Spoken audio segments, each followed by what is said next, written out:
It's almost Halloween. Let's go on an adventure. But wait. Grab a blanket, turn off your lights for 3 true scary ghost stories that happened at late night adventures.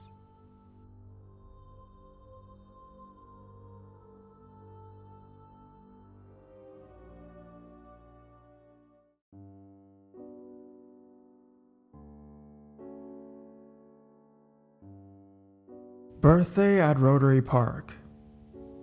The year was 2009. It was October 5th, my 20th birthday.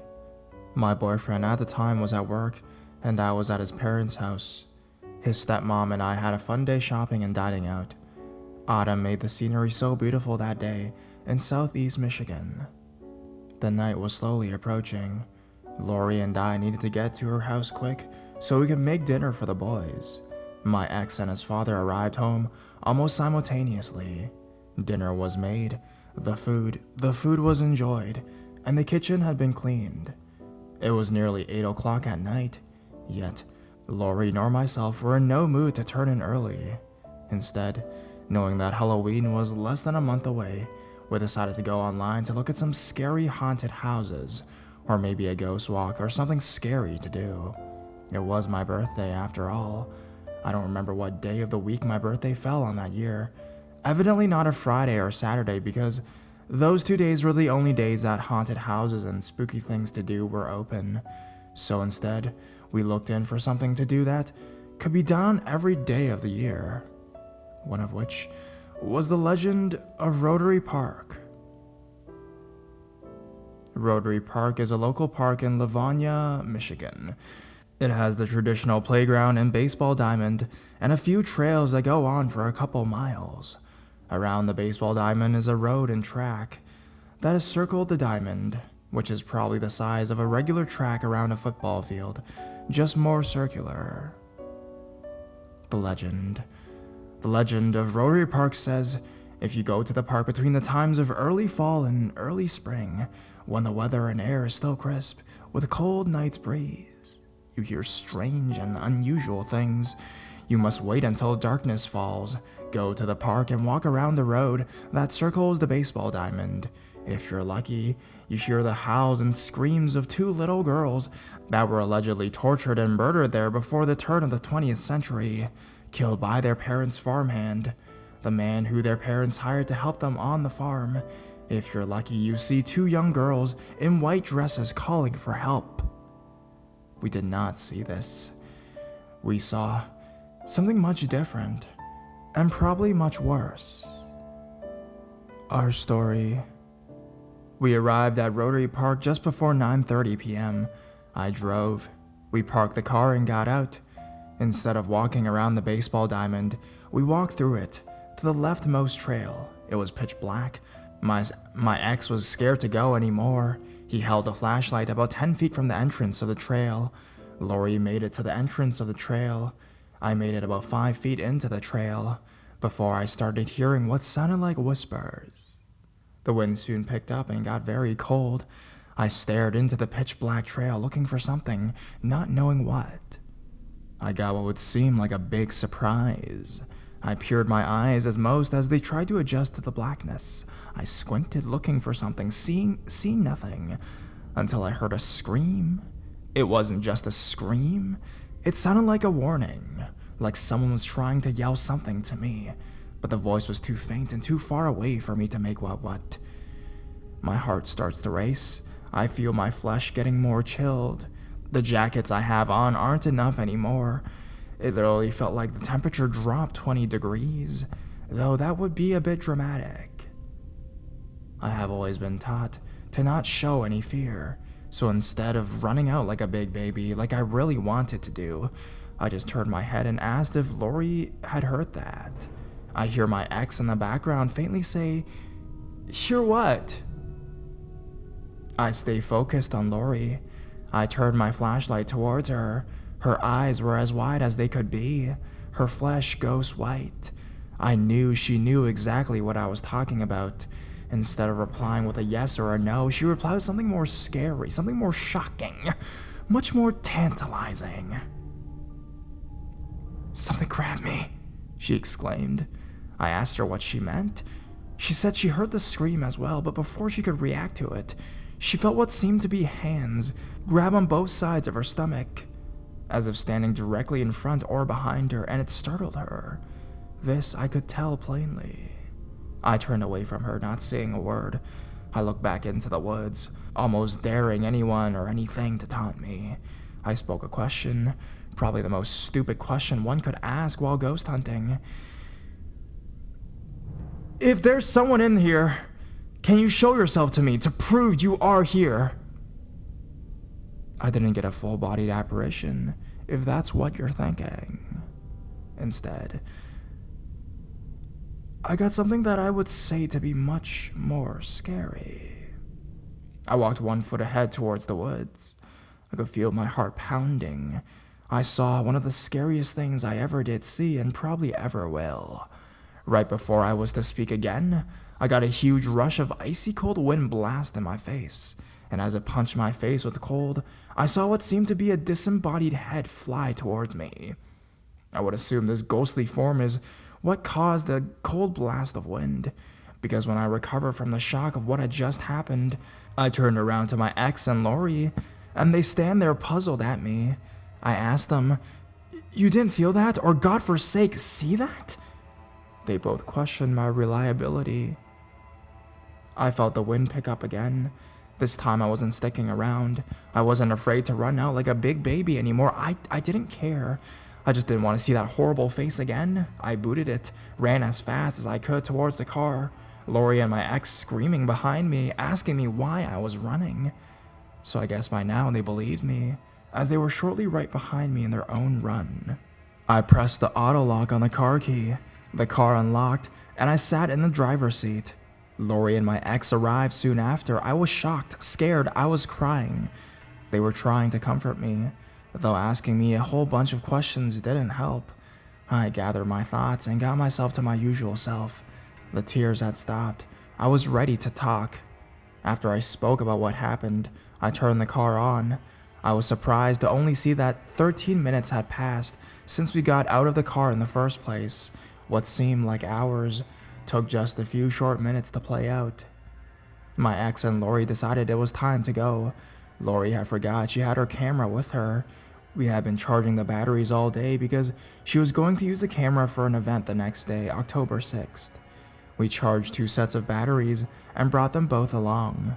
I told the gang, "Hold on a minute. I'm fine now.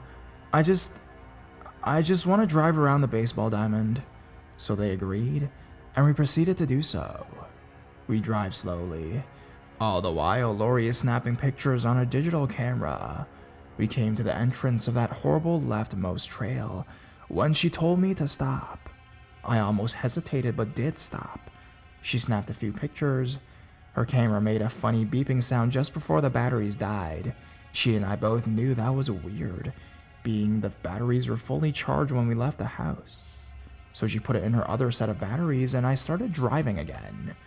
We were almost all the way around the baseball diamond by now. She tells me to stop again. She doesn't even take a picture this time before her batteries die again. I am looking through the back passenger side window when I see a low-profile form of a smoke or fog, or maybe even steam creep up the right side of the car. Lori smokes cigarettes, so naturally I asked her if she was smoking. She turned to me and said, with her cigarette in her mouth, "No, I haven't even lit it yet." I see an unlit cigarette dangling from her mouth. I start to get freaked out again. I explain to them to look out the window to see the smoke I am seeing. They do, they see it. My ex, who's sitting in the backseat, tells me maybe it's the exhaust pipe, being it was kind of cold outside. Naturally, I get out of the car and walk behind it. No smoke or anything is coming from the exhaust pipe. I write it off. I get back in the car. I turn to my left to reach for my seatbelt when I see the same smoke creeping up the driver's side of the car. I'm freaked out already. I grab my seatbelt and click it in place. Now everyone knows exactly what I'm talking about. The smoke looks like it's surrounding the car from the inside out. Our headlights are bright. We can clearly see that the smoke is intelligently creeping up in front of us. The mass of smoke builds what seems like a wall in front of the car. My ex is pounding on my seat, demanding that I drive off. Lori is paused. I yell to him, "No, I want to see what happens." The smoke is about 4.5 feet tall now, and in front of our car. I would say at least the width of the car, which was a 96 Dodge Intrepid. You can tell that the smoke by that point is forming into something. I have my ex pounding on my seat. I have Lori urging me to drive off, yet all I wanted to do was to see what happened. Lori puts the car in drive and urges me to drive off. My foot is on the brake, but all their yelling discourages me to stay any longer. I pressed the gas hard. I drove right through the smoke cloud. I could almost feel energy pass through my body as I do. As I drove through the smoke, I stopped. I put the car in reverse to get the white tail lights on. They're asking me what the hell I'm doing. I look in my rearview mirror, then turn and look behind me. I see nothing. No smoke. Nothing. I put the car back in drive and I drove off. I get to the main road, the entrance of Rotary Park. I didn't have to say anything. Everyone was breathing hard. I knew without a doubt, had I stayed and watched, what would have happened with the smoke? I just might have seen my first full-bodied apparition. I was unsatisfied. I wanted to go back, but I wouldn't dare ask them that. I could tell they felt the energy too. Not a word was spoken the whole way home.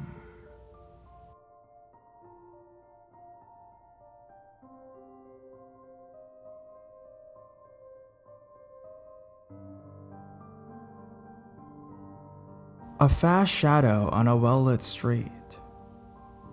Location: Caboolture, QLD, Australia. I often walk around my local neighborhood late at night.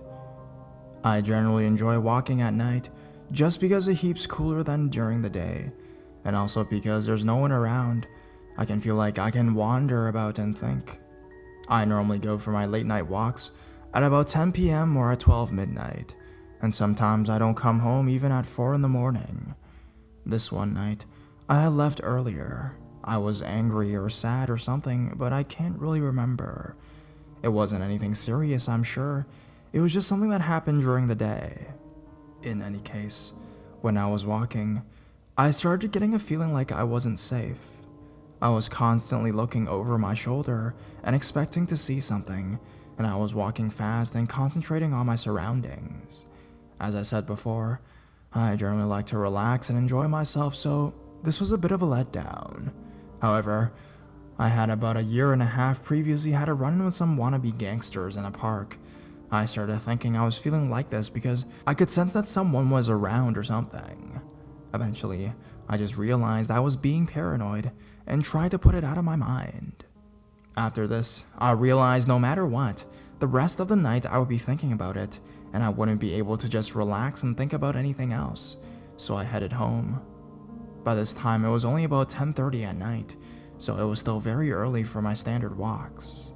I started walking home, and I was very nearly home. I was on a long street. On the left was a small street that had my house directly at the end of it. I turned left and started walking. When I was about 30 meters down the street, I got the feeling that I wasn't safe again, and I glanced back over my shoulder.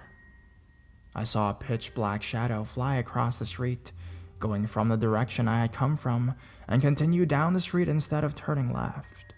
Now this street isn't a dark street. It is well lit, with many lights in the direction I came from. If I keep going towards down the street, I would have been in a patch of shadow because straight ahead, if I don't turn, there is a run of about 50 meters without streetlights. This shadow moved from the light side of the street towards the dark unbelievably quick. It was about 3 feet high, and it seemed like it was a few feet above the ground. It didn't really have a shape, it was just a black shadow, and as I said, it moved fast as hell. At first, I was a little relieved because I knew it wasn't some gangster person wanting to beat the shit out of me, and then I started thinking that if it can move that fast, I can't outrun it. I started walking a lot quicker and made it home without incident. It wasn't a dark night, there wasn't any cloud cover, and I was on a well-lit street. I am normally a skeptic for these types of things, and I never really believed we could see ghosts or spirits or anything like that. But I must admit that I cannot explain this, and it freaked me out a bit. What I also find strange is that while I was scared, I was also slightly calm, like I wasn't worrying. I suppose that could have been the craziness of the moment, but in any case, I would love to hear from anyone who has ideas on what it could have been, or if they've had anything similar.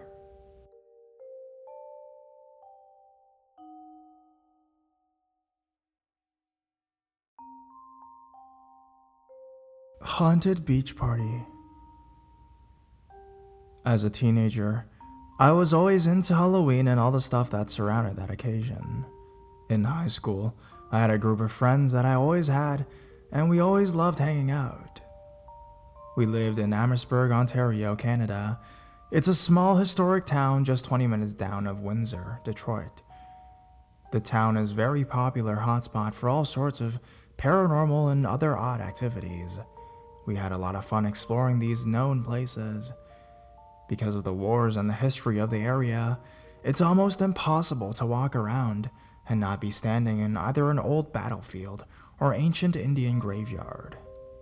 After a series of bad events that scared the wits out of us, we all stopped. It's been a long time since then, and I'm enjoying the opportunity to tell our stories of what happened to us. In this event, we were actually not looking for any trouble or even remotely investigating anything paranormal. We had a recent bad brush with a Ouija board and all the scary stuff that was off the itinerary. During the fall, the lake was ideal for swimming in. Believe it or not, Lake Erie was clean at this time. To have fun, we would often go to a nearby beach and party. This particular beach is about 8 minutes south of Amherstburg and is at the transition point where Detroit River dumps out into Lake Erie. The land cuts into a shallow bay, and the water is only about 6 feet deep, as far out as 100 to 150 feet. This area is a wooded area that is a land dam between the inland swamps and Lake Erie. It consists of a wall of dirt with a path on top. To the north is a large floodplain forest and swamp. To the south is an old forest with a sandy floor that leads to the beach. The actual beach was narrow, only about 40 to 60 feet wide at its widest point, and in some areas the forest would end right at the surf. This area is famous for its shifting sandbars and its changing tides. Twice a year, the tide will pull out, leaving a 60 to 100 foot exposed shoreline. Then the surf will come rushing in, and in a matter of minutes return to the original level. The beach forest area was about a mile long and broke into 4 separated areas by large stone jetties. This made several smaller alcoves along the shoreline where you would have isolated beaches. It was on these beaches that we would have our parties. It was the perfect place. It was very isolated, and for me, a modern-day Eden. The trees were large and had low-hanging branches, and the forest had a bounty of wild raspberries, strawberries, and grapes. I've been going to this place for years without any kind of paranormal trouble, but this place had a very significant history. This beach had always been the washout area for anything floating downstream in the Detroit River. As a kid, each year there would be 2 or 3 bodies that would wash ashore just after winter thaw. We had many things wash ashore there. Some of my favorites were clusters of giant trees that broke free and created floating islands of roots. Some were very large and could be tied off to a land tree and played with as your own floating tree fort or swimming platform. Once after a great storm, a large 35 feet wooden yacht got caught in the shallows between a sandbar and the shore. It was a marvelous ghost ship. It was made from wood and probably from the 40s or 50s. It had a tugboat look with a top cabin and captain's deck on top. This boat had been sunk many years ago and had been underwater for a long time. It was full of zebra mussels and the paint was flaking off the wood. The recent storm and currents must have moved the boat into the shallows, and then it popped back up. I am not a nautical man, but I have been told that the old wooden boats have been known to rise from the bottom of the lake to the surface and take on float again under the right conditions. The boat stayed for about a week and was gone again in the next storm. Needless to say, that beach area was a place where, in the past, that many ships were washed up onto. Very close to this area is a rock shoal in the lake that is famous for sinking maritime ships. Local lore has it that the dead bodies find themselves washed up on the beach, and their spirits never leave. This particular event happened in early fall. We had buried our alcohol stash in the surf to keep it cool and returned later at night to party. We had a small fire in camp area and all had a blast. But this night was different than others. It was a very dark night, and the normal forest sounds of birds and crickets were silent. Even the moon was orangey and dim. We started off with just the 6 of us and were listening to music. After a while, we all set out to find areas appropriate for a ladies' room and another for the men. This is when we had our first indication that something went wrong. Finding a discreet place for the washroom required us to journey into the forest a little deeper than typical. The forest ground was mostly sand, and walking in it produced a very soft sound. Only on occasion would you step on a dry leaf or brush a low-hanging bush and actually make a sound. The forest was pretty thick, but did not have much underbrush, so it was easy to navigate. Once you moved away from the beach, the gentle sound of the night surf disappeared. This is also where the forest would feel surreal. The air was fresher and crisper, and the moonlight filtered through the treetops, producing a candlelight atmosphere. This was a very romantic place normally. This night, the area was also full of dark shadowed areas where this dim moonlight would not penetrate. There were 3 of us guys navigating the night forest. We were all fairly stout boys that all had backgrounds in scouts and camping, and for the most part very sensible. We were not easily bothered by the spookiness of being in a forest at night, but I remember a few comments about how eerie the night was under the odd moon and how the girls must be very scared. I remember we did have a brief chuckle over the idea of scaring them, but we knew that would not lead to a good night, so we behaved. Being guys, we found our bathroom fairly quickly, as any bush would do. I think we actually made the effort to find a discreet location, really only because the girls seemed offended by the gesture of us taking a leak in the surf or on nearby bush. So we pretended to be civilized and found our location. After completing our business, we started to return to the campsite. On the way back to the beach, we all thought we heard footsteps close behind us. We immediately suspected the girls of the same prank idea that we entertained earlier. But with a little investigation, we could not find anyone. Then the footsteps seemed to follow us to the camp area. One of my friends called out to the girls to see where they were. They were, of course, still occupied, and their voices came from the other side of the forest. They were all shouting because they were issuing us warnings not to come looking for them, so we could account for all the girls, and we knew that it was not them behind us in the bush. Immediately, I thought it was just another kid from the neighborhood, or some prankster, or some misfit looking for trouble. So we all grabbed a thick branch and took a quick walk to flush out anyone in the area. After a few minutes, we did not find anything, and even the sand showed no traces of another person's footprints. So we returned to the fire and started drinking. The girls eventually arrived back at the campfire, and we all started to drink again. All was going to return to normal, but one of the girls asked if we had found anyone following us in the forest. The girls agreed that someone had followed them too. This was too weird and too much of a coincidence to happen to all of us, so the party was off, and we set to find our mystery person who was lurking in the woods. In our alcohol-induced genius, we figured to use the girls as bait. We left one of my guy friends there to complete the picture, and I and my other friend quietly slipped into the forest and circled around to ensnare our would-be stalker. Well, it took time, and eventually I got in behind the campfire area and settled myself in the dark shadows. I was actually behind a very large willow tree and could see the campfire glow through the trees in front of me. I could hear the girls and guy talking. I scanned the forest in front of me looking for an outline of our stalker, but nobody was there.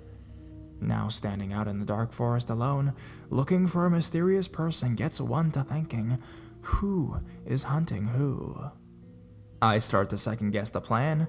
Perhaps the stalker was onto our plan and had noticed us sneaking off into the woods and was now behind me watching me looking for him. Well, let's just say alcohol and logic do not mix well. Thinking back, I was a brave but stupid kid. Who knows what animals a person would run into in a night forest, or even some kind of sicko, who knows? Well, not knowing if our stalker was in front or behind me, I decided to break from the plan and lay down and creep along the forest floor on my belly, very, very slowly, to relocate to a better hiding spot. I moved into the deepest dark area and noticed that the ground was holding a small whiff of fog in among the trees. I figured I was in as deep as it gets. Any further and I'd be moving in the swamps to the north. I'd settled in for a few silent moments. After a while, there was nothing there, so I decided to go back to the campsite. As I stood up and set myself to walk towards the camp area, a dark face appeared looking straight into my face. I stumbled back to see a shadowy figure hanging down from the tree I sat under. He was watching me. He was crawling down the tree but not moving. He had noticed that I saw him and he was not moving. I remember I could see him as clear as the tree. For a second I was frozen. I knew what I was looking at, but I could not convince my body to react like I wanted to. I wanted to run, but I could not move. After the longest second, I was able to move my legs and start moving off towards the camp. I quickly moved into the brightest areas of the trees that would make a path back to the beach. As I moved, I tried to keep the shadow in view, but he quickly disappeared. But I soon started to see him looking out from behind other trees, and I soon realized that there was more than one shadow in that forest. As I made it into the discreet areas, I was pretty much in a full run.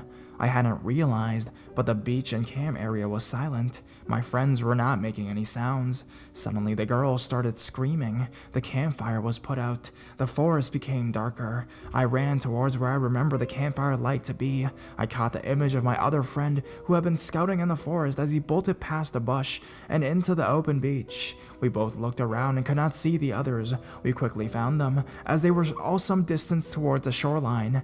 They were waving us to catch up, which we did. They were yelling that they could see all the shadows moving in the forest and that we needed to get out of there. To leave this beach would require us to walk back through the forest to the land dam and then along to the road.